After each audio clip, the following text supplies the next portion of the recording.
ചരിതാ ഞങ്ങളും നിറപ്പൂക്കളേന്തിയണഞ്ഞിടാം. നീ ധന്യമാക്കിയ ജീവിതം കണ്ടു മോദം വാഴ്ത്തിടാം.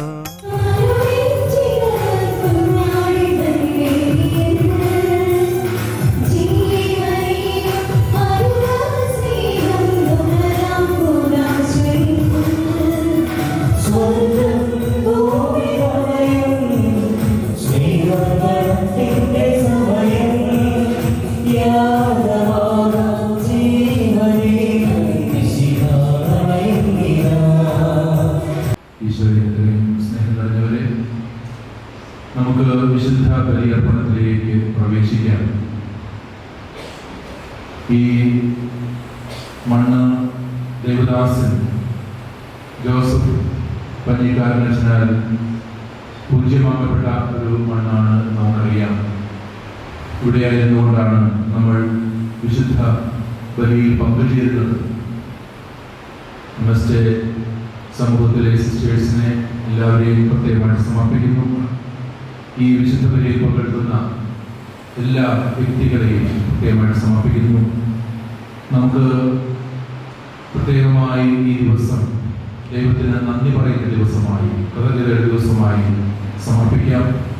ദേവദാസൻ ജോസഫ് പഞ്ഞിക്കാരനച്ഛനിലൂടെ നമുക്ക് ലഭിച്ച എല്ലാ നന്മകൾക്കും നന്ദി പറയാം.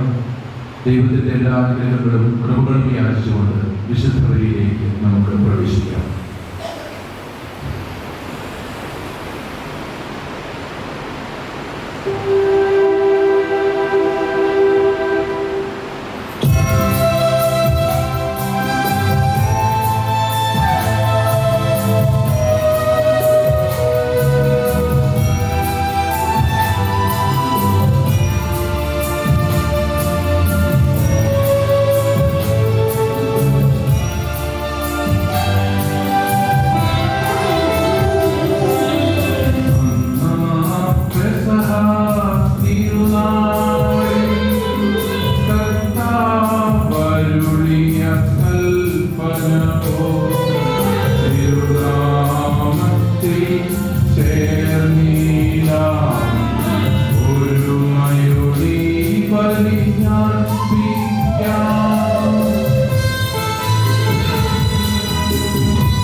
അനുഗ്രഹിക്കുകയും ചെയ്ത അങ്ങയെ ഞങ്ങൾ സ്തുതിക്കുന്നു.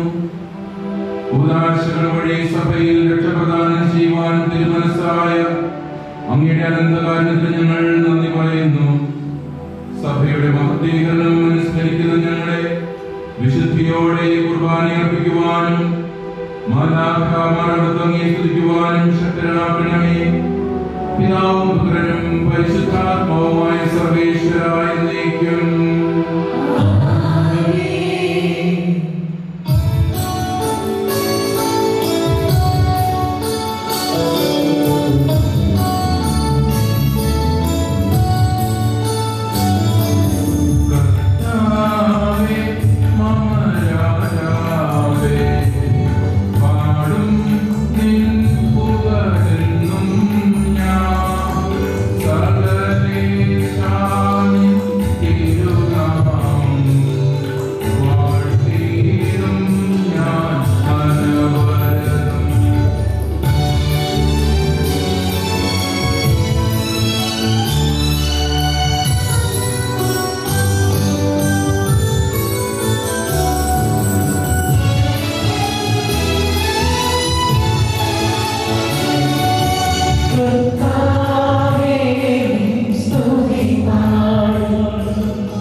പരിശുദ്ധ സുവിശേഷം അധ്യായം 16 തിരുവചനങ്ങൾ 13 മുതൽ. യേശു കൈസറിയ ഫിലിപ്പി പ്രദേശത്തെത്തിയപ്പോൾ ശിഷ്യന്മാരോട് ചോദിച്ചു, മനുഷ്യപുത്രൻ ആരെന്നാണ് ജനങ്ങൾ പറയുന്നത്? അവർ പറഞ്ഞു, ചിലർ സ്നാപക യോഹന്നാനെന്നും മറ്റു ചിലർ ഏലിയ എന്നും വേറെ ചിലർ ജെറമിയ അല്ലെങ്കിൽ പ്രവാചകന്മാരിൽ ഒരുവനെന്നും പറയുന്നു. അവൻ അവരോട് ചോദിച്ചു, എന്നാൽ ഞാൻ ആരെന്നാണ് നിങ്ങൾ പറയുന്നത്? ശിമയോൻ പത്രോസ് പറഞ്ഞു, നീ ജീവനുള്ള ദൈവത്തിന്റെ പുത്രനായ ക്രിസ്തുവാണ്. യേശു അവനോട് പറഞ്ഞു, യോനായുടെ പുത്രനായ ശിമയോനേ, നീ ഭാഗ്യവാൻ. മാംസരക്തങ്ങളല്ല, സ്വർഗ്ഗസ്ഥനായ പിതാവാണ് നിനക്കിത് വെളിപ്പെടുത്തി തന്നത്. ഞാൻ നിന്നോട് പറയുന്നു, നീ പത്രോസാണ്. ഈ പാറമേൽ എന്റെ സഭ ഞാൻ സ്ഥാപിക്കും. നരക കവാടങ്ങൾ അതിനെതിരെ പ്രബലപ്പെടുകയില്ല. സ്വർഗ്ഗരാജ്യത്തിന്റെ താക്കോലുകൾ നിനക്ക് ഞാൻ തരും. നീ ഭൂമിയിൽ കെട്ടുന്നതെല്ലാം സ്വർഗ്ഗത്തിലും കെട്ടപ്പെട്ടിരിക്കും. നീ ഭൂമിയിൽ അഴിക്കുന്നതെല്ലാം സ്വർഗ്ഗത്തിലും അഴിക്കപ്പെട്ടിരിക്കും. അനന്തരം അവൻ താൻ ക്രിസ്തുവാണെന്ന് ആരോടും പറയരുതെന്ന് ശിഷ്യന്മാരോട് കൽപ്പിച്ചു.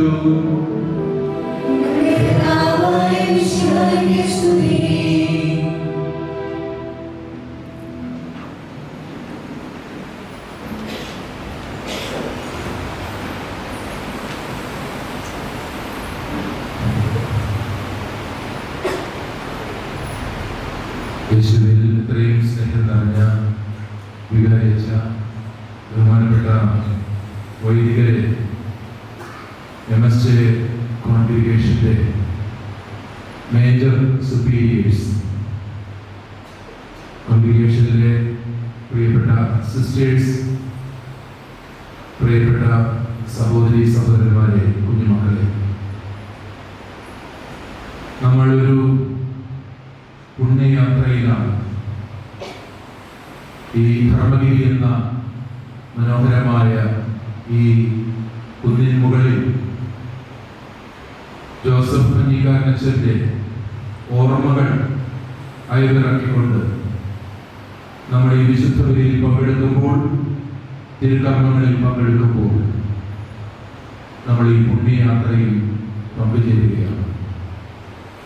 പുണ്യയാത്ര എന്ന് ഞാൻ പറയാൻ കാരണം, ദേവദാസൻ ജോസഫ് പഞ്ഞിക്കാരനച്ഛൻ അച്ഛന്റെ നാമകരണ നടപടികൾ നടന്നുകൊണ്ടിരിക്കുന്ന ഒരു സമയമാണല്ലോ. അൾത്താരയിലേക്കുള്ള യാത്രയിലാണ് ജോസഫ് പഞ്ഞിക്കാരനച്ഛൻ. അങ്ങനെ ഈ യാത്ര നടക്കുമ്പോൾ അതിനോടൊപ്പം ചേരാൻ നമുക്ക് ഭാഗ്യം ലഭിച്ചു എന്നുള്ളത് ഒരു അനുഗ്രഹമാണ്. അതുകൊണ്ടാണ് ഞാൻ പറഞ്ഞത്, നമ്മളും ഒരു പുണ്യയാത്രയിലാണ്. ദേവദാസനായ പഞ്ഞിക്കാരനച്ഛൻ അൾത്താരയിൽ വണങ്ങപ്പെടാൻ യോഗ്യനായി യാത്ര ചെയ്യുമ്പോൾ അച്ഛനോടൊപ്പം നമ്മളും ഈ യാത്രയിൽ പങ്കെടുക്കുകയാണ്. ഈ പുണ്യയാത്രയുടെ അനുഗ്രഹങ്ങൾ തീർച്ചയായിട്ടും നമുക്കും ലഭിക്കും. നമ്മളിവിടെ നിന്നായിരിക്കുമ്പോൾ പ്രിയപ്പെട്ടവരെ, ജോസഫ് പഞ്ഞിക്കാരനച്ഛന്റെ ജീവിതത്തെ പറ്റി ഹ്രസ്വമായിട്ട് നമുക്കൊന്ന് ചിന്തിക്കാം. അദ്ദേഹം എന്താണ് തിരുസഭയ്ക്ക് അനുഗ്രഹമായി നൽകിയത് എന്നുള്ളതിനെ പറ്റി നമുക്ക് ചിന്തിക്കാം. സിസ്റ്റേഴ്സിനെ സംബന്ധിച്ചിടത്തോളം, MSJ സിസ്റ്റേഴ്സിനെ സംബന്ധിച്ചിടത്തോളം, നിങ്ങൾ എത്രമാത്രം ജോസഫ് പഞ്ഞിക്കാരനച്ഛന്റെ ജീവിതത്തെ പറ്റി മനസ്സിലാക്കിയിട്ടുണ്ട് എന്ന്, ഇതുമാത്രം ധ്യാനിച്ചിട്ടുണ്ട് എന്ന് അറിയാം. എങ്കിലും വീണ്ടും ഒരു ഓർമ്മ പുതുക്കലാണ്. ഭാഗ്യസ്മരണീയനായ പഞ്ഞിക്കാരനച്ഛന്റെ ജീവിതത്തെ പറ്റിയുള്ള ചെറിയ ഓർമ്മകളിലൂടെ ഒന്ന് കടന്നു പോകുമ്പോൾ തീർച്ചയായിട്ടും അതൊരു അനുഗ്രഹപുണ്യമായി തീരും എന്ന് ഞാൻ വിചാരിക്കുകയാണ്. ഇന്നത്തെ ലേഖന ഭാഗം കൊറിന്തോസ്യർക്ക് പൗലോസ്ലീഹ എഴുതിയ 1-ാം ലേഖനത്തിലെ 13-ാം അധ്യായത്തിലെ ഭാഗമാണ്. അതൊരു സ്നേഹകാവ്യമാണ്. നമുക്കറിയാം, ഒരു സ്നേഹകാവ്യമാണ്. പൗലോസ്ലീഹ സ്നേഹത്തെ പറ്റി മനോഹരമായി പറഞ്ഞു വയ്ക്കുന്ന ഒരു ഭാഗമാണ്. അവിടെ പൗലോസ്ലീഹ പറയും, നിങ്ങൾ മാലാഖമാരുടെയും മനുഷ്യരുടെയും ഭാഷകളിൽ സംസാരിച്ചാലും സ്നേഹമില്ലെങ്കിൽ നിങ്ങൾ മുഴങ്ങുന്ന ചേങ്ങലയോ ചിലമ്പുന്ന കൈത്താളമോ ആയിരിക്കും. എന്നിട്ട് സ്നേഹത്തെ പറ്റി ഇങ്ങനെ മനോഹരമായിട്ട് പറഞ്ഞു പോവുകയാണ്. ഒരു സ്നേഹകാവ്യം. നമുക്കറിയാം, നമ്മൾ മനുഷ്യരുടെയും മാലാഖമാരുടെയും ഭാഷകളിൽ സംസാരിക്കുന്നവരാണെങ്കിലും സ്നേഹമില്ലെങ്കിൽ അത് ഗുണമില്ല എന്ന് തന്നെയാണ് പൗലോസ്ലീഹ പറയുന്നത്. മനുഷ്യരുടെ ഭാഷയിൽ സംസാരിക്കുക എന്ന് പറഞ്ഞാൽ നമുക്ക് നല്ല സംസാര പാഠവുമുണ്ട്, പ്രസംഗ പാഠവുമുണ്ട്, മറ്റുള്ളവരെ ഒക്കെ പറഞ്ഞ് മനസ്സിലാക്കാൻ കഴിയുന്ന ആളുകളാണ് നമ്മൾ. എങ്കിലും മലാഖമാരുടെ ഭാഷയിൽ സംസാരിക്കുക എന്ന് പറഞ്ഞാൽ സ്തുതിച്ച് സംസാരിക്കുക. നമ്മൾ പ്രാർത്ഥിക്കുന്ന മനുഷ്യരാണെങ്കിലും സ്നേഹമില്ലെങ്കിൽ നമ്മൾ ഒന്നുമല്ല എന്നാണ് പൗലോസ് പറയുന്നത്. സ്നേഹത്തെ പറ്റിയാണ്. വിശുദ്ധ യോഹന്നാൻ, അപ്പോസ്തലനായ യോഹന്നാൻ, അദ്ദേഹം ഈ സ്നേഹകാമ്യം ജീവിച്ച മനുഷ്യനാണ്. നമുക്കറിയാം, യേശുവിന്റെ 12 അപ്പോസ്തലന്മാരിൽ ഒരാൾ മാത്രമേ തന്റെ ജീവിതത്തിൽ രക്തസാക്ഷിത്വം ഭരിക്കാതെ പോയിട്ടുള്ളൂ. അത് യോഹന്നാൻ സ്ലീഹയാണ്. ബാക്കി എല്ലാവരും രക്തസാക്ഷിത്വം ഭരിച്ചവരാണ്. രക്തസാക്ഷിത്വത്തിലൂടെ ദൈവത്തെ മഹത്വപ്പെടുത്തിയവരാണ്. എന്നാൽ എന്തുകൊണ്ടാണ് യോഹന്നാൻ സ്ലീഹയ്ക്ക് ആ ഭാഗ്യം കിട്ടാതെ പോയത്? എന്തുകൊണ്ടാണ് ദീർഘനാൾ യോഹന്നാൻ സ്ലീഹ ജീവിക്കാനിടയായത്? അതിന്റെ കാരണം ഒന്നേ ഉള്ളൂ. ദൈവത്തിന് അദ്ദേഹത്തിലൂടെ ചെയ്യാൻ കുറെ കാര്യങ്ങളുണ്ടായിരുന്നു. അദ്ദേഹം അങ്ങനെ ജീവിച്ചിരുന്ന് ചെയ്യണമെന്ന് ദൈവം ആഗ്രഹിച്ച കുറെ കാര്യങ്ങളുണ്ടായിരുന്നു. അദ്ദേഹം മറ്റു വാക്കുകളിൽ പറഞ്ഞാൽ ജീവിക്കുന്ന രക്തസാക്ഷിയായി ദൈവത്തെ മഹത്വപ്പെടുത്തി. നമുക്കറിയാം, അദ്ദേഹം യേശുവിന്റെ അനുയായിയാണെന്നുള്ള കാരണം കൊണ്ട് തന്നെ നാട് കടത്തപ്പെട്ടു, ഒറ്റപ്പെട്ടു, പാറ്റ്മോസ് എന്ന ദ്വീപിൽ അങ്ങനെ കഴിഞ്ഞു. ആരും സഹായത്തിനില്ലാതെ പ്രായാധിക്യത്തിൽ വളരെ വിഷമിച്ചു. യേശുവിന്റെ ശിഷ്യനാണെന്നുള്ള ഒരൊറ്റ കാരണത്തെ പ്രതിയാണ്. പക്ഷേ പാരമ്പര്യം സാക്ഷിക്കുന്ന ഒരു കാര്യമുണ്ട്. അദ്ദേഹത്തിന്റെ അടുത്ത് ആരെങ്കിലും ചെന്ന് എന്തെങ്കിലും ചോദിച്ചാൽ അദ്ദേഹത്തിന് ഒറ്റ മറുപടിയേ ഉള്ളൂ: ദൈവം സ്നേഹമാകുന്നു. നിങ്ങൾ എന്ത് ചോദിച്ചാലും അദ്ദേഹം മുന്നേ പറയും, ദൈവം സ്നേഹമാകുന്നു. നിങ്ങൾ അദ്ദേഹത്തെ കുറ്റപ്പെടുത്തി പറഞ്ഞാലും അദ്ദേഹം പറയും, ദൈവം സ്നേഹമാകുന്നു. അത് മാത്രമേ അദ്ദേഹത്തിന് പറയാൻ സാധിക്കുമായിരുന്നുള്ളൂ. കാരണം അന്ത്യകാല സമയത്ത് യേശുവിന്റെ വക്ഷസിൽ ചാരിയിരുന്ന് യേശുവിന്റെ ഹൃദയ തുടിപ്പുകൾ തൊട്ടറിഞ്ഞ് യേശുവിന്റെ സ്നേഹം ആവോളം നുകർന്ന ആ മനുഷ്യന് യേശുവിന്റെ സ്നേഹത്തെ പറ്റി അല്ലാതെ ഒന്നും പറയാൻ സാധ്യമല്ലായിരുന്നു. എന്ത് ചോദിച്ചാലും, നിങ്ങൾ എന്ത് ചോദിച്ചാലും അദ്ദേഹത്തിന് ഒന്നേ ഉള്ളൂ: ദൈവം സ്നേഹമാണ്. അതുകൊണ്ടാണ് യോഹന്നാന്റെ 1-ാം ലേഖനം 3-ാം അധ്യായത്തിൽ നേരത്തെ പറഞ്ഞിരിക്കുന്നത്, കണ്ടാലും എത്ര വലിയ സ്നേഹമാണ് ദൈവത്തിൻ്റെത്, കണ്ടാലും എത്ര വലിയ സ്നേഹമാണ്. നമ്മൾ ദൈവമക്കളാണ്, നമ്മൾ ദൈവമക്കളെന്ന് വിളിക്കപ്പെടുന്നു. അങ്ങനെയാണ് താൻ. അങ്ങനെ ദൈവസ്നേഹത്തെ പറ്റിയുള്ള വർണ്ണനകളാണ്. പ്രിയപ്പെട്ടവരെ, യോഹന്നാൻ സ്ലീഹ ജീവിച്ചിരുന്നത് ദൈവസ്നേഹത്തിന് സാക്ഷ്യപ്പെടുത്താനായിരുന്നു എങ്കിൽ അത് ദൈവത്തിന്റെ ഹിതമായിരുന്നു. അദ്ദേഹം അങ്ങനെ ജീവിച്ചിരിക്കണമെന്ന്, ദൈവത്തിന്റെ സ്നേഹത്തിന് സാക്ഷ്യപ്പെടുത്തണമെന്ന്. നമ്മുടെയൊക്കെ ജീവിതം അങ്ങനെ മുന്നോട്ട് പോകാൻ ദൈവം അനുവദിക്കുന്നുണ്ടെങ്കിൽ അതിന്റെ ഒരൊറ്റ കാരണം, ദൈവത്തിന് നമ്മളോട് എന്തൊക്കെയോ സംസാരിക്കാനുണ്ട്, എന്തൊക്കെയോ പറയാനുണ്ട്. മറ്റു വാക്കുകളിൽ പറഞ്ഞാൽ, നമ്മൾ ഓരോരുത്തരും ദൈവത്തിന്റെ സന്ദേശങ്ങളായി മാറേണ്ടവരാണ്. ദൈവത്തിന്റെ സന്ദേശങ്ങളായി മാറേണ്ടവരാണ്. പരീകാരനച്ചൻ ദൈവത്തിന്റെ സന്ദേശമായി മാറിയ വ്യക്തിയാണ്. ദൈവത്തിന്റെ സന്ദേശമായി തീർന്നു പരീകാരനച്ചൻ. ദൈവദാസനായി ജീവിച്ച്, ദൈവദാസനായി തീർന്ന് ദൈവത്തെ മഹത്വപ്പെടുത്തി മുന്നോട്ട് പോകുന്ന പരീകാരനച്ചൻ അച്ഛനിലൂടെ ചില കാര്യങ്ങൾ ദൈവത്തിന് പറയാനുണ്ടായിരുന്നു. അത് ഈ ലോകത്തിന് ദൈവം അച്ഛൻ വെളിപ്പെടുത്തി കൊടുത്തു. അങ്ങനെ ദൈവത്തിന്റെ ഹിതം മനസ്സിലാക്കി അത് ഹൃദയത്തിൽ സ്വീകരിച്ച് മറ്റുള്ളവർക്ക് പകർന്നു കൊടുത്ത് ദൈവത്തിന്റെ സന്ദേശമായി മാറി ദേവദാസൻ പരീകാരനച്ചൻ എന്ന് പറയാൻ സാധിക്കും. അമേരിക്കയിൽ ഒരു വലിയ ആർക്കിടെക്റ്റിന്റെ ശവകുടീരമുണ്ട്. ആ ശവകുടീരത്തിൽ ഇങ്ങനെയാണ് എഴുതി വച്ചിരിക്കുന്നത്: If you want to know the man inside,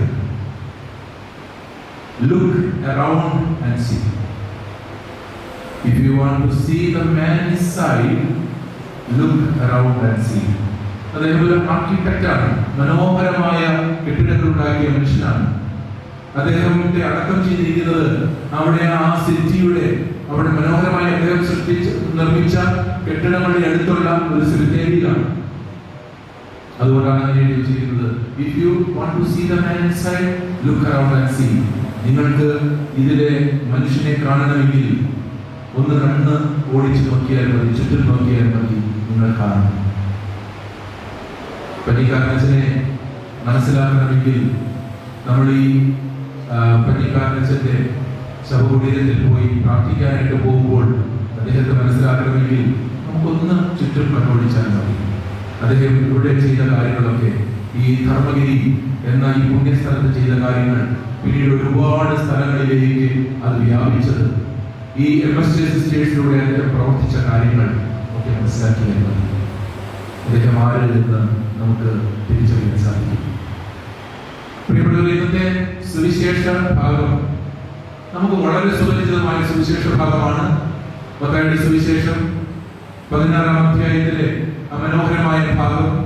Caesarea Philippi പ്രദേശത്ത് തന്റെ ശിഷ്യന്മാരോടുകൂടെ യേശു സഞ്ചരിക്കുമ്പോൾ അവരോട് ചോദിച്ചൊരു ചോദ്യം, ആളുകൾ എന്താണ് എന്നെ പറ്റി പറയുന്നത് എന്ന് ചോദിക്കുന്നു.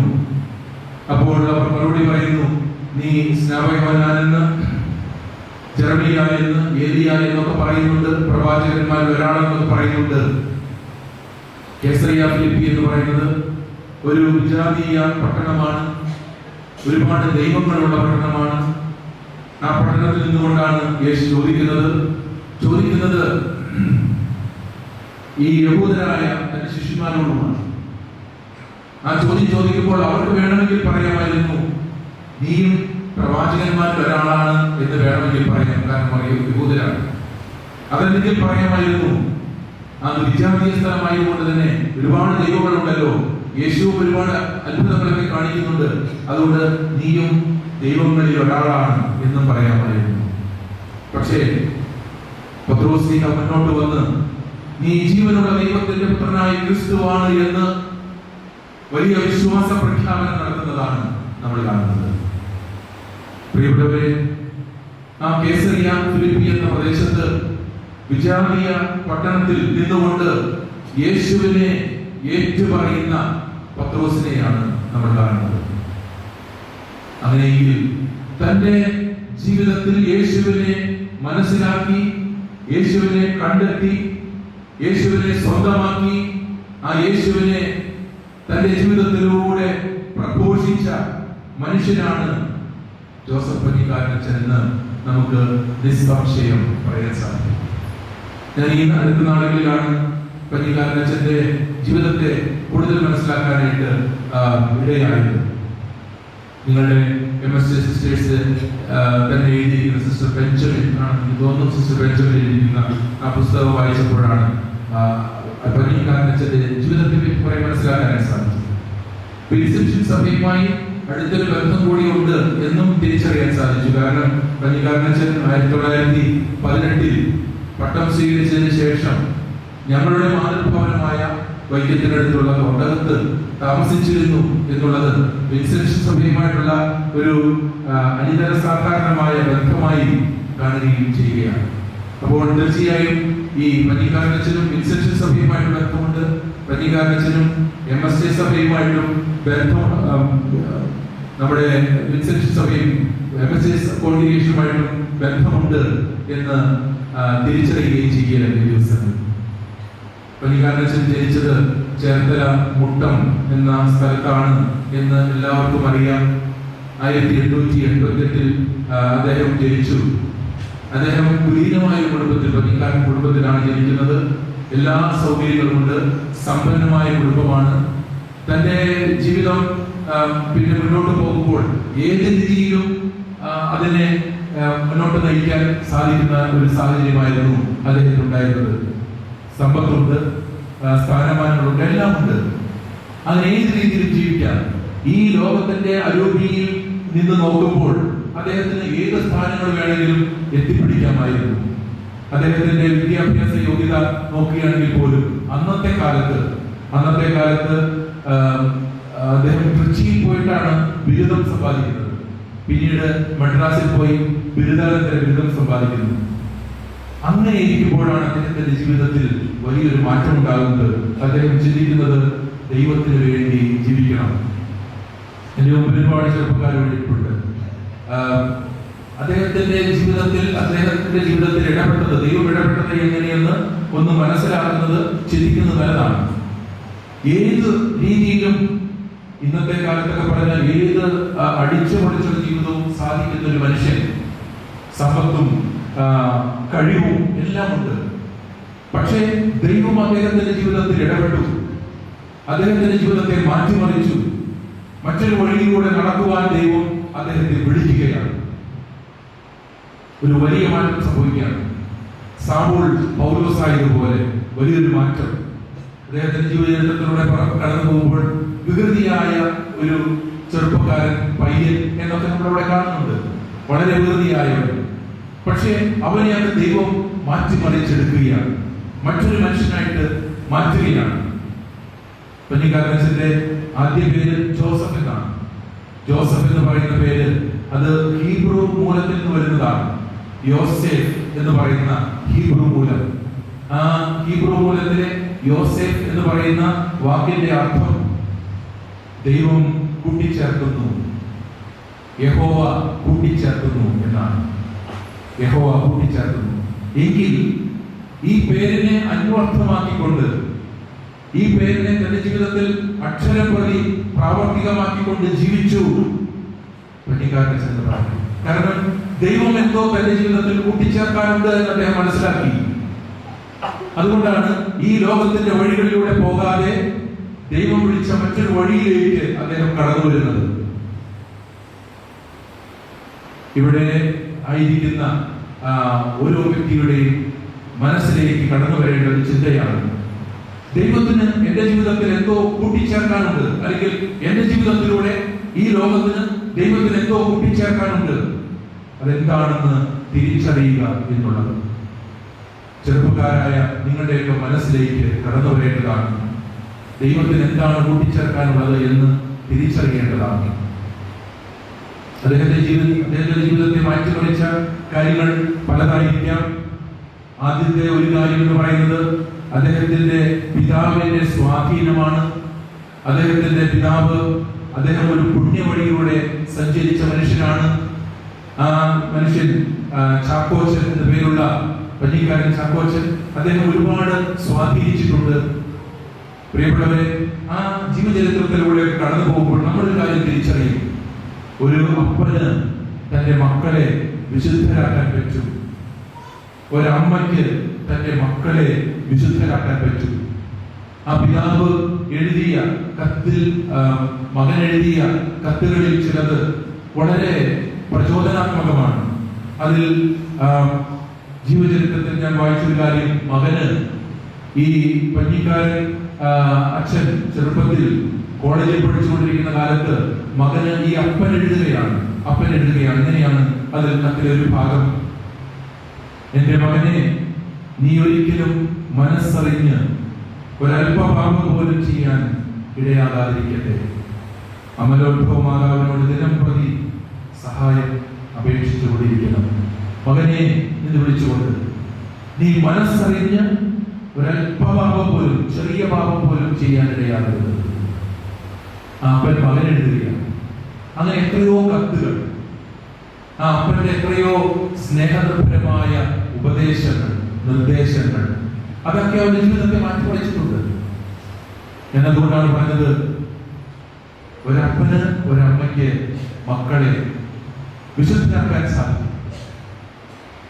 അപ്പോൾ ജീവിതത്തിൽ അദ്ദേഹത്തിന്റെ ജീവിതത്തെ മാറ്റിമറിച്ചത് ഈ ഒരു ഘടകം ഇതാണ് എന്ന് നമുക്ക് മനസ്സിലാക്കാൻ സാധിക്കും. രണ്ടാമത്തേത് കുടുംബത്തിൽ സംഭവിച്ച മരണങ്ങളാണ്. പണിക്കാരൻ ചെറുപ്പമായിരിക്കുമ്പോൾ തന്നെ, 8 വയസ്സായിരിക്കുമ്പോൾ തന്നെ അമ്മ മരിക്കുന്നു. അമ്മയെ നഷ്ടപ്പെടുന്നു. ആർക്കും പുറത്ത് നോക്കുക. സ്നേഹം കൊടുത്ത് വളർത്തേണ്ട അമ്മ അകാലത്തിൽ മരണമടയുന്നു. 2 സഹോദരങ്ങൾ അതുപോലെ മരിച്ചു പോകുന്നു. മരണവും അദ്ദേഹത്തെ വീണ്ടും ചിന്തിപ്പിച്ചിട്ടുണ്ട്. ഈ ജീവിതം എത്ര ഹ്രസ്വമാണ്, ഈ ജീവിതം എത്ര ചുരുങ്ങിയതാണ്, ഇത് വെറുതെ ചെലവഴിക്കാനുള്ളതല്ലോ, ഇത് ദൈവത്തിന് വേണ്ടി ഞാൻ ചെലവഴിക്കണമല്ലോ എന്ന് അദ്ദേഹം ചിന്തിച്ചിട്ടുണ്ട്. പ്രിയപ്പെട്ടവരെ, മരണത്തെ പറ്റി നമ്മൾ ചിന്തിക്കുമ്പോഴൊക്കെ നമുക്ക് ദൈവത്തെ പറ്റി ചിന്തിക്കാൻ, മറ്റുള്ളവരെ പറ്റി ചിന്തിക്കാൻ ഇടയാകും. ഒരുപക്ഷെ ഈ ചെറുപ്പക്കാരനായ ജോസഫ് എന്ന് പറയുന്ന ഈ പണിക്കാരന് ജീവിതത്തിൽ ഒരു മാറ്റം സംഭവിക്കുന്നതിന് ഒരു കാരണം മറ്റൊരു കാരണം അതായിരിക്കാം. തന്റെ മുമ്പിൽ കണ്ട മരണം. 1957 ആണെന്ന് തോന്നുന്നു ഇറങ്ങിയ ഒരു ചലച്ചിത്രമുണ്ട്. അതിന്റെ പേര് സെവൻത് സീൽ എന്നാണ്. സെവൻത് സീൽ, ഏഴാം മുദ്ര. വെളിപാടിന്റെ പുസ്തകം വായിച്ചാൽ നമുക്ക് മനസ്സിലാകും ഏഴാം മുദ്രയെ പറ്റി അവിടെ പറയുന്നുണ്ട്. സെവൻത് സീൽ ബെർഗ്മാൻ എന്ന് പറയുന്ന ഒരു സംവിധായകൻ ഒരുക്കിയ ചിത്രമാണ്. അത് 14-ാം നൂറ്റാണ്ടിൽ സംഭവിച്ച കറുത്ത മരണം, പ്ലേഗ് മൂലം ലക്ഷങ്ങളാണ് യൂറോപ്പ് ആ പ്രദേശങ്ങളിൽ മരിച്ചത്. അതിന്റെ പശ്ചാത്തലമായിട്ടുള്ള ഒരു ചിത്രമാണ്. അതിന്റെ ഒരു ഭാഗം ഇങ്ങനെയാണ്. അതിലെ കഥാപാത്രം ആ കഥാപാത്രത്തെ തേടി മരണമെത്തുകയാണ്. മരണമെത്തുന്നത് ഒരു മനുഷ്യന്റെ രൂപത്തിലാണ്. കണ്ടാൽ പേടിയാകുന്ന ഒരു മനുഷ്യന്റെ രൂപത്തിൽ മരണമെത്തുകയാണ്. രക്ഷപ്പെടാൻ വേണ്ടി ഇയാൾ പോവുകയാണ്. അപ്പോഴൊക്കെ നമ്മൾ ഈ ചിത്രം കാണുമ്പോൾ നമ്മൾ ഓർത്തു പോകും, ഈ മനുഷ്യനൊന്ന് രക്ഷപ്പെട്ടിരുന്നെങ്കിൽ. അയാൾ ഓടി രക്ഷപ്പെടാനായിട്ട് കാണിക്കുന്ന വെപ്രാണങ്ങളൊക്കെ അത് ചിത്രീകരിക്കുന്നുണ്ട്. നമ്മൾ ചിന്തിച്ചു പോകും, പ്രാർത്ഥിച്ചു പോകും, ഒന്ന് രക്ഷപ്പെട്ടെങ്കിൽ. കാരണം മരണം പേടിപ്പെടുത്തുന്ന ഒരു മനുഷ്യനെ പോലെ പിന്നാലെ വരികയാണ്. അവസാനം മരത്തിൽ അയാൾ അഭയം തേടുന്നു. ഒരു മരത്തിൽ കയറി അഭയം തേടുന്നു. കാണികൾ വിചാരിക്കും, രക്ഷപ്പെട്ടല്ലോ, ഈ മനുഷ്യനെ മരണം പിടികൂടാതിരിക്കുന്നല്ലോ. അപ്പോഴാണ് ഈ സിനിമയിൽ എവിടെ നിന്നോ പെട്ടെന്ന് ഒരു കോടാലി കൊണ്ട് വെട്ടുന്ന പോലെയുള്ള ശബ്ദം കേൾക്കുന്നത്. പിന്നെ കാണുന്നത് താഴെ മരണമെന്ന ഈ മനുഷ്യൻ കോടാലിയും പിടിച്ചുകൊണ്ട് ഇയാൾ കയറിയിരിക്കുന്ന മരം വെട്ടിപ്പറിച്ചിടാനായിട്ട് തുടങ്ങുകയാണ്. മരണം നിന്നെ പിന്തുടർന്നുകൊണ്ടേയിരിക്കുന്നു. നീ എവിടെയോ ഓടി ഒളിക്കാൻ രക്ഷപ്പെട്ടാലും മരണം നിന്റെ പിന്നിലുണ്ട്. പ്രിയപ്പെട്ടവരെ, ഈ ഒരു ചിന്ത ഈ ചെറുപ്പക്കാരനെ വല്ലാതെ മതിച്ചു. എന്റെ ജീവിതം ഇത്ര ചെറുതാണെങ്കിൽ, എന്റെ അമ്മയുടെ മരണം ഞാൻ കണ്ടു, എന്റെ സഹോദരങ്ങളുടെ മരണം ഞാൻ കണ്ടു, പിന്നെ ചെറുപ്പക്കാരനായിരിക്കുമ്പോൾ അപ്പന്റെ മരണം സംഭവിക്കുന്നു. ഈ മരണം ഇങ്ങനെ സംഭവിക്കുമ്പോൾ ഈ ജീവിതം ഇത്ര ചെറുതാണെങ്കിൽ ഞാൻ എന്റെ ജീവിതം, ചെറിയ ചുരുക്കമുള്ള ഈ ജീവിതം ദൈവത്തിന് വേണ്ടി മാറ്റിവെക്കണം. അങ്ങനെ ദൈവചിന്തയിലേക്ക് വരികയാണ് ഈ ചെറുപ്പക്കാരൻ. വീണ്ടും രോഗങ്ങളെ പറ്റിയുള്ള ചിന്ത. ഈ ജോസഫ് പള്ളിക്കാരനച്ഛൻ കുഞ്ഞായിരിക്കുമ്പോൾ പിന്നെ വളർന്നു വരുമ്പോഴൊക്കെ ആസ്മ രോഗിയായിരുന്നു. കുടുംബത്തിൽ പലർക്കും രോഗമുണ്ട്. രോഗത്തെ പറ്റിയുള്ള ചിന്ത. ആ ചിന്ത മറ്റുള്ളവരെ പറ്റി ചിന്തിക്കാൻ അദ്ദേഹത്തെ പ്രേരിപ്പിക്കുകയാണ്. ഞാൻ എത്രമാത്രം വേദനിക്കുന്നുണ്ടെങ്കിൽ, രോഗാവസ്ഥയിലാണെങ്കിൽ എത്രയോ രോഗികളുണ്ട്, എന്നെക്കാളും കഷ്ടപ്പെടുന്നവരുണ്ട്, അവരിലേക്ക് ഒന്ന് തിരിയണമല്ലോ എന്നുള്ള ചിന്ത. പ്രിയപ്പെട്ടവരിലൊക്കെ ഈ ചെറുപ്പക്കാരനെ മാറ്റിമറിക്കുകയാണ്, മറ്റൊരു മനുഷ്യനാക്കുകയാണ്. അങ്ങനെ തീരുമാനിക്കുകയാണ്, ഒരു വൈദികനാകണം. വലിയൊരു തീരുമാനമാണ്. വളരെ ആലോചിച്ച് പ്രാർത്ഥിച്ച് അതിനുവേണ്ട തീരുമാനം. പിന്നെ വൈദികനാകാനായിട്ട് പോകുന്നു, വൈദികനായി തീരുന്നു. കൃത്യമായ ദർശനങ്ങളിലൂടെ ഒരു വൈദികനായി മുന്നോട്ട് പോവുകയാണ്. അദ്ദേഹം പറഞ്ഞു വയ്ക്കുന്നുണ്ട്, പ്രേക്ഷിത വേലയ്ക്ക് വേണ്ടിയാണ് ഞാൻ വൈദികനായത്. പ്രേക്ഷിത വേലയ്ക്ക് വേണ്ടി, എന്റെ യേശുവിന് വേണ്ടി ജീവിക്കാൻ ഞാൻ വൈദികനായി. അങ്ങനെ ജീവിതം മുന്നോട്ട് പോവുകയാണ്. അദ്ദേഹത്തിന്റെ ജീവിതത്തിലേക്ക് താൻ രൂപപ്പെടുത്തിയ ദർശനങ്ങളൊക്കെ കടന്നു വരികയാണ്. പാവപ്പെട്ടവർക്ക് വേണ്ടി ജീവിക്കണം, രോഗികൾക്ക് വേണ്ടി എന്തെങ്കിലുമൊക്കെ ചെയ്യണം. അങ്ങനെ തന്റെ ജീവിതത്തിന്റെ ദർശനങ്ങളൊക്കെ പൂർത്തിയാക്കുവാനായിട്ട് അദ്ദേഹം ആഗ്രഹിക്കുകയാണ്. അദ്ദേഹത്തിന്റെ ജീവിതത്തിലൂടെ ദൈവം വെളിപ്പെടുത്തിയ ഒരു വലിയ സന്ദേശം, അത് അദ്ദേഹത്തിന്റെ തന്നെ ഉദ്ധരണികളിൽ നമ്മൾ കണ്ടെത്തുന്ന സന്ദേശമാണ്. അതിൽ മനോഹരമായ ഒരു സന്ദേശം എന്ന് പറയുന്നത് ദൈവസ്നേഹത്തോടെ എല്ലാം ചെയ്യുക എന്നുള്ളതായിരുന്നു. ദൈവസ്നേഹത്തോടെ എല്ലാം ചെയ്യുക. നീ എന്ത് ചെയ്താലും ദൈവസ്നേഹത്തോടെ ചെയ്യാൻ പറ്റുമോ? അങ്ങനെയെങ്കിൽ അത് വ്യത്യസ്തമായിരിക്കും. നീ സാധാരണ ചെയ്യുന്ന പോലെ ആയിരിക്കില്ല. ദൈവസ്നേഹത്തോടെ എല്ലാം ചെയ്യുക. ആ ഒരു വലിയ ദർശനവുമായിട്ട് മുന്നോട്ട് പോയ മനുഷ്യൻ, എന്നിട്ട് അദ്ദേഹം കണ്ടുപിടിച്ച ഒരു സൂത്രവാക്യമാണ് ശരീരത്തിലൂടെ ആത്മാവിലേക്ക്. 1946 തോന്നുന്നു, മദ്രാസിൽ ഒരു സ്ഥലത്ത് പ്രസംഗിക്കുവാനായിട്ട് വിളിക്കപ്പെട്ടപ്പോൾ അദ്ദേഹം പറഞ്ഞ വാക്കുകൾ അദ്ദേഹത്തിന്റെ ജീവിതത്തിന്റെ ദർശനമായിരുന്നു. ശരീരത്തിലൂടെ ആത്മാവിലേക്ക് എന്ന ആ ദർശനം, അതിന്റെ രത്നചുരുക്കം ഇത് മാത്രമാണ്. മനുഷ്യരുടെ വേദനകളിലൂടെ അവരുടെ വേദനകളിലേക്ക് കടന്നു ചെന്ന് അവരെ ആശ്വസിപ്പിച്ച് യേശുവിന്റെ സന്ദേശം കൊടുക്കുക, അത് മാത്രമായിരുന്നു. മനുഷ്യന്റെ വേദനകളിലേക്ക്, അവരുടെ തകർച്ചകളിലേക്കൊക്കെ കടന്നു ചെന്ന് അവനെ ആശ്വസിപ്പിച്ച് യേശുവിന്റെ സന്ദേശം കൊടുക്കുക. പ്രിയപ്പെട്ടവരെ, നമുക്ക് തരുന്ന വലിയ പ്രചോദനാത്മകമായ സന്ദേശം കൂടിയാണ്. നമുക്ക് എത്ര പേർക്ക് മറ്റുള്ളവരുടെ വേദനകളിലേക്ക് കടന്നു ചെല്ലാൻ അവരെ ആശ്വസിപ്പിക്കാൻ കഴിയുന്നു? അങ്ങനെ ചെയ്യുന്ന സമയത്തൊക്കെ നമ്മൾ യേശുവിന്റെ സന്ദേശം കൊടുക്കുകയാണ്. അതിനുശേഷമാണ് ധീരമായ ഒരു തീരുമാനം എടുക്കുന്നത്. ഈ ദർശനം തുറന്നു കൊണ്ടുപോകാൻ സഭ വേണം. അങ്ങനെയാണ് MSJ സഭയ്ക്ക് അദ്ദേഹം രൂപം കൊടുക്കുന്നത്. Medical sisters of Saint Joseph, ഇവിടെ ഈ ധർമ്മഗിരിയിലാണ് അത് സ്ഥാപിക്കപ്പെട്ടത്. നമുക്കറിയാം, ഇവിടെയാണ് അതിന്റെ തുടക്കം. നമുക്കറിയാം, ഒരു വലിയ അനുഗ്രഹത്തിന്റെ ആരംഭമായിരുന്നു അത് എന്ന് നമുക്കറിയാം. 1946 അദ്ദേഹം ഈ സഭ സ്ഥാപിക്കുകയും തന്റെ ദർശനങ്ങൾ ഈ സഭയിലൂടെ പ്രാവർത്തികമാക്കുകയും ചെയ്യുകയായിരുന്നു. ഈ സഭ സ്ഥാപിക്കുമ്പോൾ അദ്ദേഹത്തിന്റെ മനസ്സിലുണ്ടായിരുന്ന 3 കാര്യങ്ങൾ അതിങ്ങനെയായിരുന്നു. ദൈവമേ, അങ്ങയുടെ തിരുമനസ് നിറവേറട്ടെ. എന്നും ദൈവത്തിന്റെ തിരുമനസ് നിറവേറാൻ പ്രാർത്ഥിച്ച വ്യക്തി, ഈ സമൂഹവും അങ്ങനെ തന്നെ ആയിരിക്കണമെന്ന്, ഓരോ നിമിഷവും ദൈവത്തിന്റെ തിരുമനസ് തിരിച്ചറിഞ്ഞ് മുന്നോട്ട് പോകണമെന്ന് ആഗ്രഹിച്ചു ആ ദൈവദാസൻ. രണ്ടാമതായി, ഈ ഒരുവനെ നിങ്ങൾ ചെയ്തു കൊടുത്തപ്പോൾ എനിക്ക് തന്നെയാണ് നിങ്ങൾ ചെയ്തു തന്നത് എന്ന യേശുവിന്റെ വചനം, അത് പ്രാവർത്തികമായി ജീവിക്കാൻ ഈ സഹോദരികളെ അദ്ദേഹം ഉപദേശിച്ചു. അതിനുവേണ്ടിയാണ് ഈ സഭ അദ്ദേഹം സ്ഥാപിച്ചത്. എന്നിട്ട് 3ാമത്തെ ആപ്തവാക്യം പറഞ്ഞു, ശരീരത്തിലൂടെ ആത്മാവിലേക്ക്. അങ്ങനെ മനുഷ്യരുടെ ജീവിതത്തിന്റെ കഷ്ടതകളിലേക്ക് കടന്നു ചെന്ന്, വേദനകളിലേക്ക് കടന്നു ചെന്ന് അവരെ ചേർത്ത് പിടിച്ച് അവരെ ആശ്വസിപ്പിച്ച് അവരുടെ ആത്മാവിലേക്ക് ദൈവത്തിന്റെ യേശുവിന്റെ സന്ദേശം എത്തിക്കുവാനായിട്ടുള്ള വലിയ ആഹ്വാനം. അതാണ് ഈ MSJ സിസ്റ്റേഴ്സ് നടത്തിക്കൊണ്ടിരിക്കുന്നത്. ആ വലിയ ആഹ്വാനം സ്വീകരിച്ചതിന്റെ പരിണിത ഫലമാണല്ലോ ഈ ധർമ്മഗിരിയും പിന്നീട് ഈ MSJ കോൺഗ്രിഗേഷനും 4 പ്രൊവിൻസുകളും ഇവരുടെ സിസ്റ്റേഴ്സ് ചെയ്തുകൊണ്ടിരിക്കുന്ന മഹത്തായ സേവനങ്ങളും. പഞ്ഞിക്കാരനോട് ഈ സമൂഹം എത്രമാത്രം കടപ്പെട്ടിരിക്കുന്നു എന്നറിയാം. അതോടൊപ്പം തന്നെ സഭ എത്രമാത്രം കടപ്പെട്ടിരിക്കുന്നു, നമ്മളും എത്രമാത്രം കടപ്പെട്ടിരിക്കുന്നു.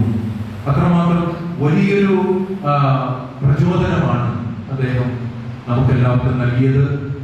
ജീവിക്കുന്ന ഒരു സാക്ഷ്യമായി ഈ കോൺഗ്രിഗേഷൻ അദ്ദേഹം വാർത്തെടുക്കുകയും ചെയ്തു. മനോഹരമായി ഈ കോൺഗ്രിഗേഷൻ അദ്ദേഹത്തിന്റെ ദർശനങ്ങളെ പ്രാവർത്തികമാക്കി മുന്നോട്ട് പോയിക്കൊണ്ടിരിക്കുകയാണ്.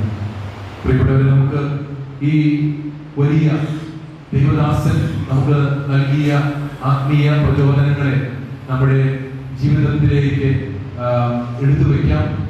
നമുക്കും നമ്മുടെ ജീവിതത്തെയും മുന്നോട്ട് നയിക്കുവാൻ പര്യാപ്തമാകുന്ന ദർശനങ്ങളാണ് അദ്ദേഹം മുന്നോട്ട് വെച്ചിട്ടുള്ളത്.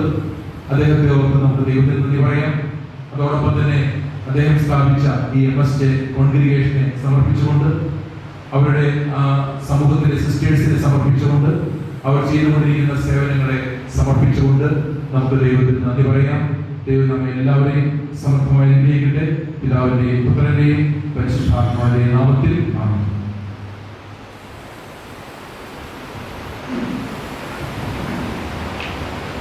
നമുക്കെല്ലാവർക്കും സന്തോഷത്തോടും തിരുസഭയുടെ ഭാവി മഹത്വത്തെ സ്മരിച്ചുകൊണ്ട് കർത്താവേ, നിന്റെ മഹത്വത്തിൽ ഞങ്ങളെ പങ്കുകാരാം.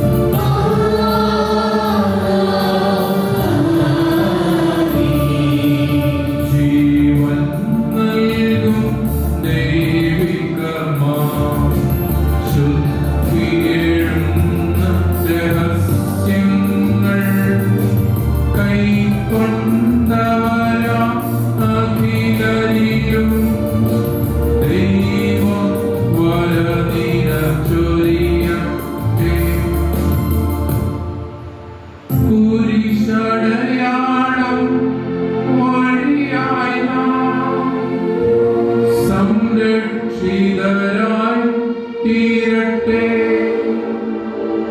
മുദ്രിതരായി ഭവിക്കട്ടെ ഇപ്പോഴും എപ്പോഴും എന്നേക്കും.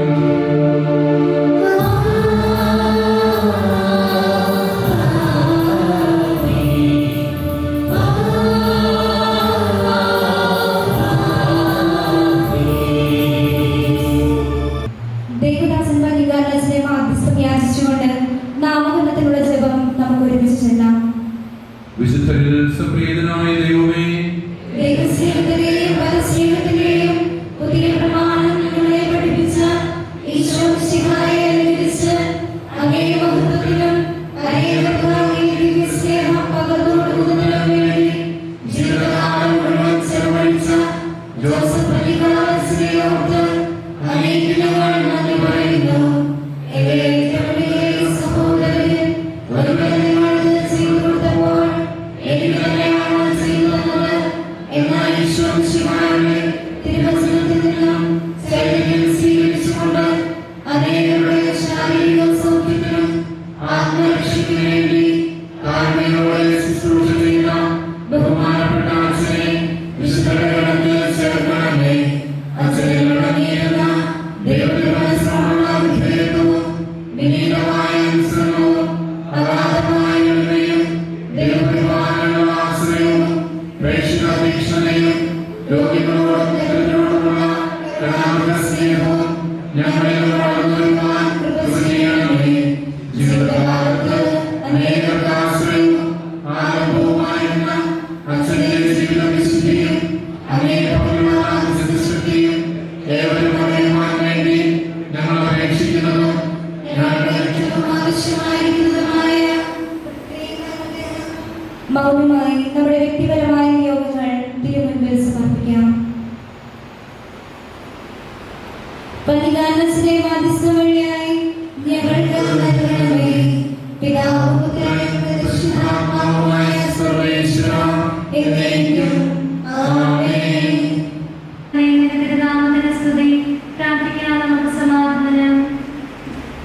കരുണയുള്ള കർത്താവേ, കരയുന്നവർ നിന്നെ വിളിക്കുകയും സങ്കടപ്പെടുന്നവർ നിന്നെ ആശ്രയിക്കുകയും ചെയ്യുന്നു. നിന്റെ വാഗ്ദാന പ്രതീക്ഷയാൽ നിന്റെ ദാസനെ ആശ്വസിപ്പിക്കണമേ. ജീവന്റെ മരണത്തിന്റെ നാഥനും പിതാവും പുത്രനും പരിശുദ്ധാത്മാവുമായ സർവേശ്വര കർത്താവേ, നീ പ്രകീർത്തിക്കും മഹിമയുടെ അന്തിമവിധി നാളിൽ കർത്താവേ, നീ അണയുമ്പോൾ കരുണയുടെ നിർത്തണമേ. നല്ല വലത്തോലം ആകേ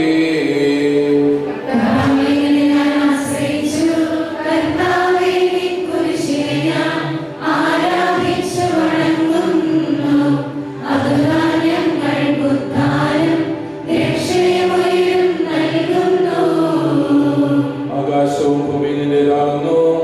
ആകാശവും ഈ ഭൂതലവും താവകമല്ലോ കർത്താവേ. ജീവിക്കുന്നവനഭയം നീ നൽകണമേ മൃതനായുസ്സും.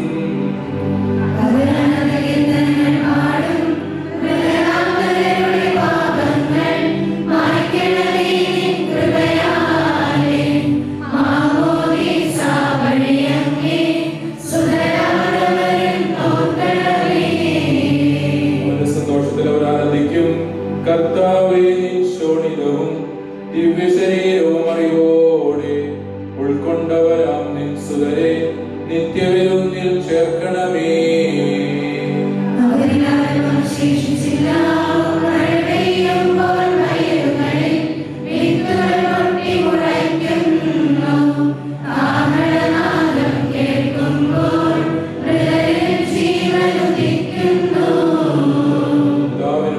പരിശുദ്ധാത്മാവിന് സ്തുതി. ബാവപുത്രൻ റൂഹായേ, മൃതനാമെന്നിൽ കനിയേണം. ജീവൻ നൽകി മഹോന്നതമാം പ്രഭയുടെ നാട്ടിൽ ചേർക്കേണം.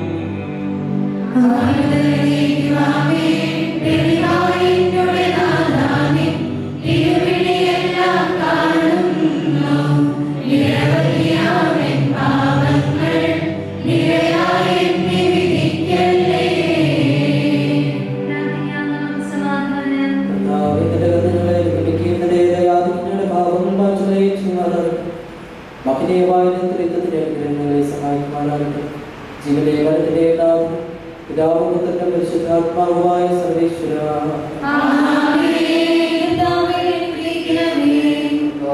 ആകാശവും ഭൂമിയിലെ സുഖനാകുന്നു. ഞങ്ങളുടെ ജീവന്റെ കാരണവും ആത്മാവിന്റെ പ്രത്യാശയും അങ്ങാകുന്നു. ജീവന്റെയും മരണത്തിന്റെയും നാഥനും പിതാവും പുത്രനും പരിശുദ്ധാത്മാവുമായ സർവേശ്വര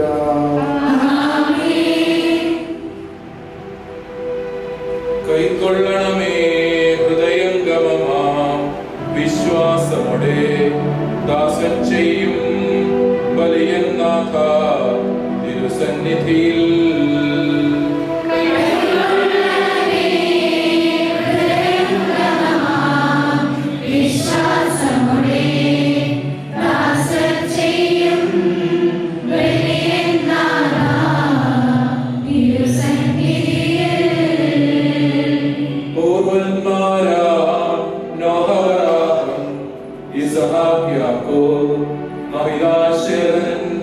പരിപാവനമാം ബലികൾ പോലെ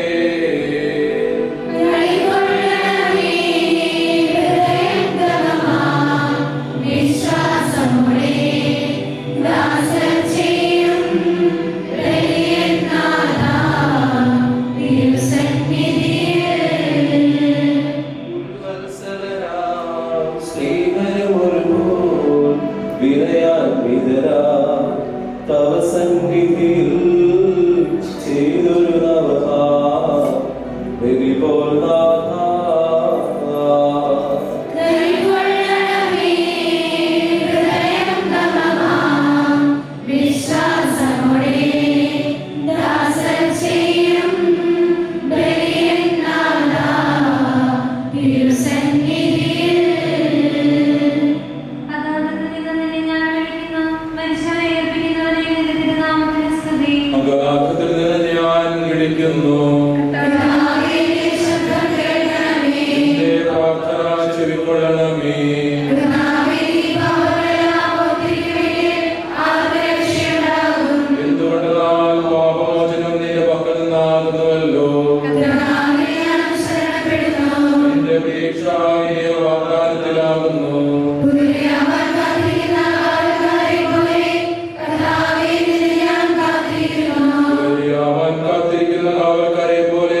പൂർണ്ണമായ രക്ഷയും അവന്റെ പക്കലാകുന്നു.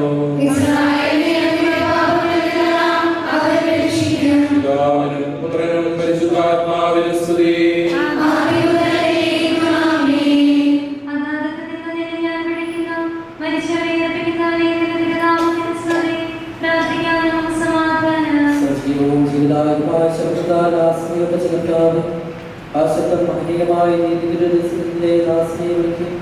നിന്റെ പ്രതിപാദത്തെയും ചേർത്ത് പാപങ്ങൾ കൊടുക്കുന്നു.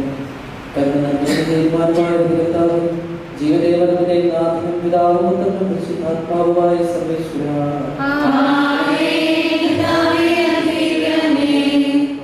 മരിച്ചവരെ ജീവിപ്പിക്കണമേ. ജീവിക്കുന്നവരെ ദയാപൂർവം പരിപാലിക്കണമേ. അവസാനം പ്രതീക്ഷ ജീവന്റെ മരണത്തിന്റെ നാഥനും പിതാവും പുത്രനും പരിശുദ്ധാത്മാവുമായ സർവേശ്വര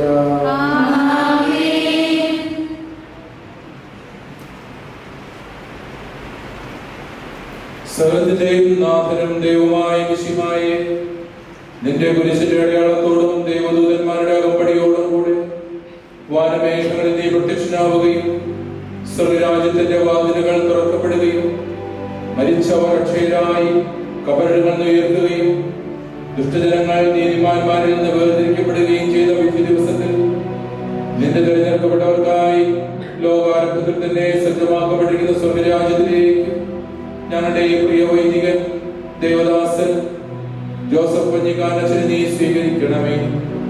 ഞങ്ങളിലും ഞങ്ങളുടെ സമൂഹത്തിലും നിന്റെ കൃപയും അനുഗ്രഹവും നിരന്തരം വസിക്കുമാറാകട്ടെ, ഇപ്പോഴും എപ്പോഴും എന്നേക്കും.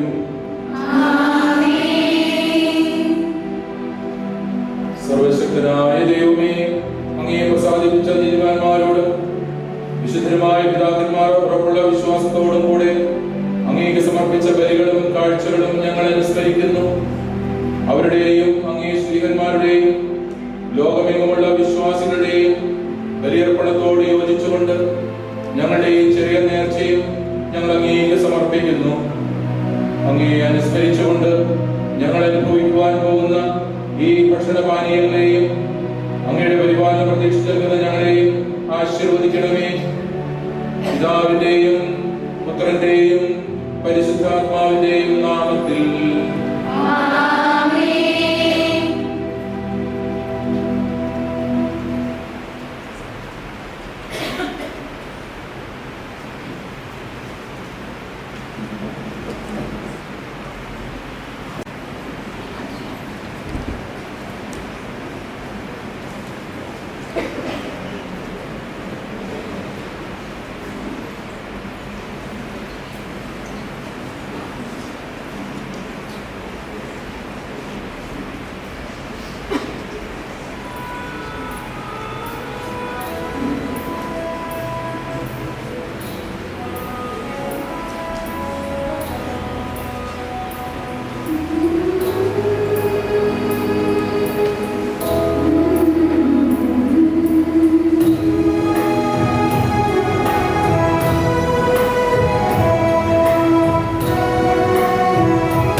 ദേവദാസ പഞ്ഞിക്കാരൻ ജോസഫച്ച പ്രാർത്ഥിക്കേണേ.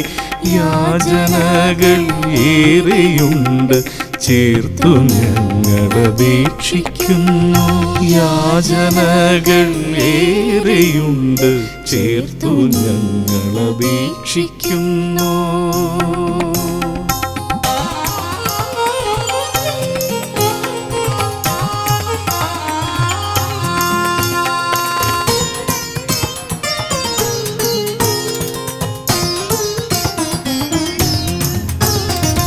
എളിമയെ ഗുരുനാഥയാക്കിയ ക്രൂശിതന്റെ സ്നേഹിതനെ, എളിയവരാം ഞങ്ങളെയും ക്രിസ്തു സ്നേഹിതരാക്കി മാറ്റൂ. എളിമയെ ഗുരുനാഥയാക്കിയ ക്രൂശിതന്റെ സ്നേഹിതനെ, എളിയവരാം ഞങ്ങളെയും ക്രിസ്തു സ്നേഹിതരാക്കി മാറ്റൂ. ദേവദാസ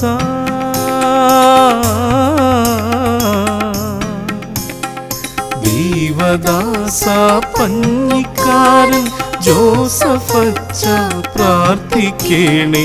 യാചനകൾ ഏറെയുണ്ട്, ചേർത്തു ഞങ്ങളപേക്ഷിക്കുന്നു. യാചനകൾ ഏറെയുണ്ട്, ചേർത്തു ഞങ്ങളപേക്ഷിക്കുന്നു.